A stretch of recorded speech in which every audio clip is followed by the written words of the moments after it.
Sometimes it's really hard being a reviewer because you know you have a great product and you also know that there's like one really important thing that is going to severely hurt its chances in the market.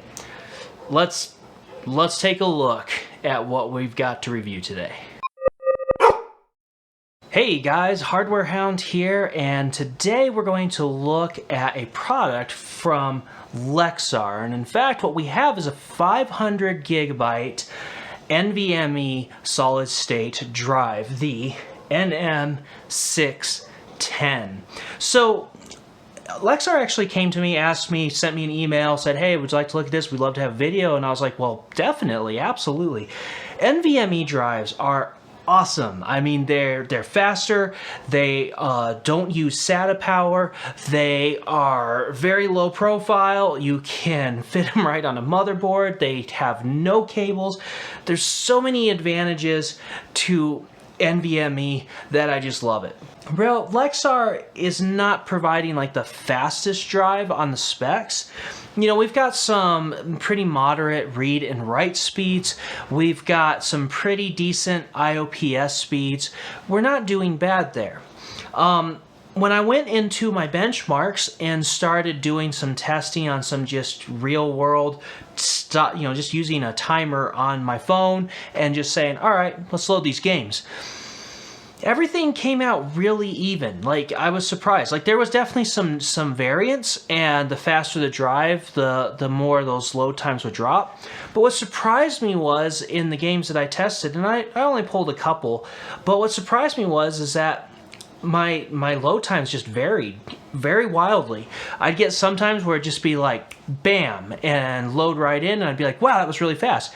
And then I'd try to load again, and the game would just kind of take its time. And I came to the conclusion very quickly that what you end up having is a lot of other bottlenecks to your system between Windows, between your drivers, between your other hardware, especially when it comes to gaming. Your graphics card is going to have a little bit of effect. You're not just going to get an NVMe drive and magically change everything. And it's because of this that Lexar does really well. In fact, my experience with the drive was perfect. It loaded fast, it did well to represent the advertised speeds, and yeah, I didn't have trouble setting up my drives. I was able to clone. Life was good. That said, now we need to come to the issues. And so, if you are looking to buy a Lexar drive and you're like, well, hey, Hardware Hound, do you think I should do it?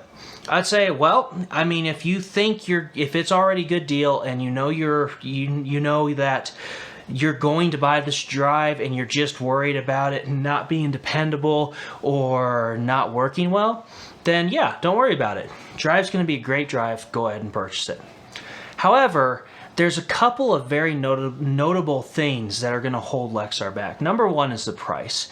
I found this guy on Amazon for $115, and the problem is that for the same price you can get, you know, much faster or even a little bit less much faster drives. And if you're going to pay less, then why not get a faster drive?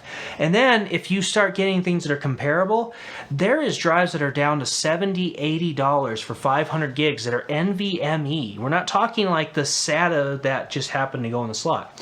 Legitimate NVMe drives that are just, you know, dozens of dollars cheaper. Nobody's, you know, it doesn't matter what I say at this point. I know how this is going to work for you guys. Nobody's going to buy this drive if it's going to cost that much more money.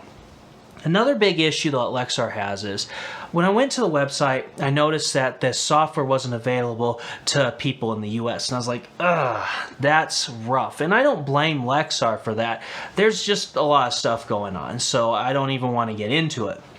But what I do know is that there's drives that give you all these management tools, and you can get new firmware updates that might boost performance. There's a lot of drives that give you cloning software so that you can easily clone your old drive to the new one without having to have the headache of doing a fresh reinstall.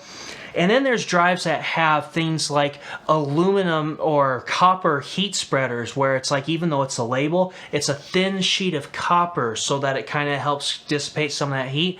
Other drives come with the actual full-blown heat sink, and that's what Lexar has to compete with.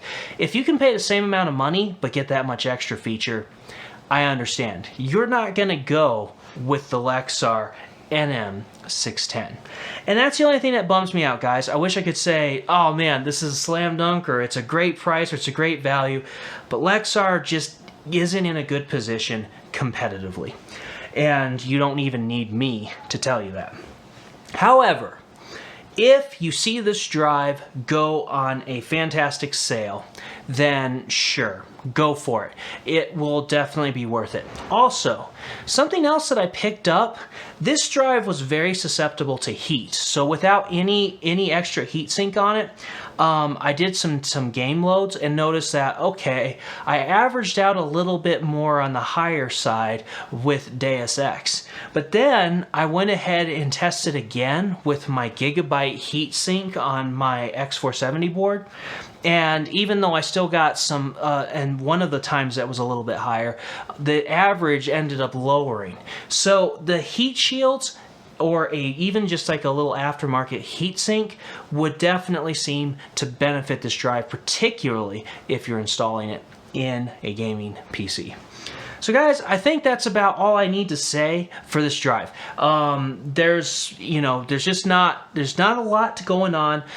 I really think what Lexar is doing is they're just trying to get a little bit of publicity out there, and I can't blame them. You know, it's a good step in the right direction.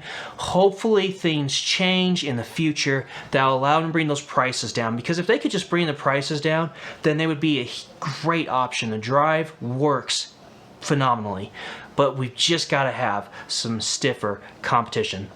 Guys, like and subscribe. Really just share out my videos. Obviously, sharing helps out a ton so I can get more views and help me keep me going. Catch you later.